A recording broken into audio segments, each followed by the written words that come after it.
Your Clover Mini comes ready to set up and take payments in just minutes.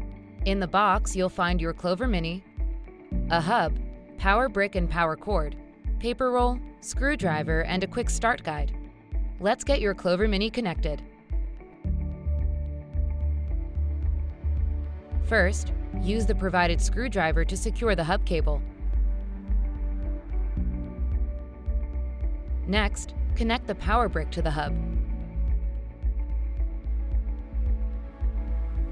and the power cable to the power brick.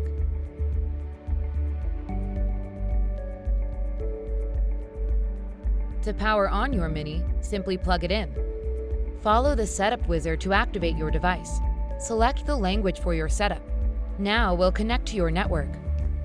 You can connect via your Wi-Fi network, cellular service, or Ethernet, whichever works best for you. We'll walk through connecting to each. Cellular connectivity is a great backup option when Wi-Fi or Ethernet goes down. Clover Mini comes LTE enabled and will automatically connect to a cellular network when powered on.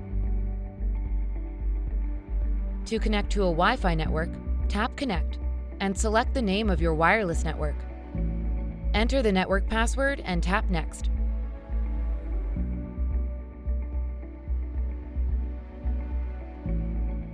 If you prefer the Ethernet option, connect an Ethernet cable to the hub, then to your modem or router. Your device will automatically try to connect to the internet and will let you know when successfully connected. Just be sure to turn off any Wi-Fi networks. Your device may download and install the latest version of Clover software. It will reboot after the initial install. While you're waiting, Clover support will send you an email with the activation code for your device. The code will be sent to the email address used to set up your merchant account. If you have multiple Clover devices, each device has its own unique activation code. Use the device serial number to match it with the right code. If this is the first Clover device you've activated, you'll be asked to enter an admin passcode. This passcode gives access to your Clover devices as the owner or admin. If you already have an admin account, the setup process will skip this step and your apps will begin installing.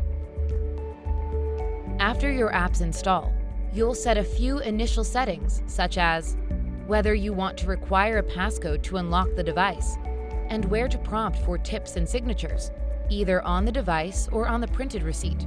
You can edit these settings later in the Setup app. Next, we'll install the printer paper. Open the printer door and insert the paper roll.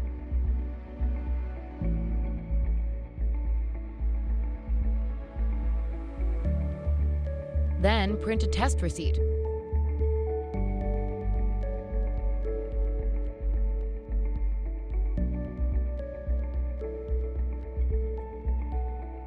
Getting started with Clover Mini is fast and easy. Your account settings and inventory or menu can be configured and managed from the Clover web dashboard. And when you're ready to take payments, simply add items to an order and follow the device prompts.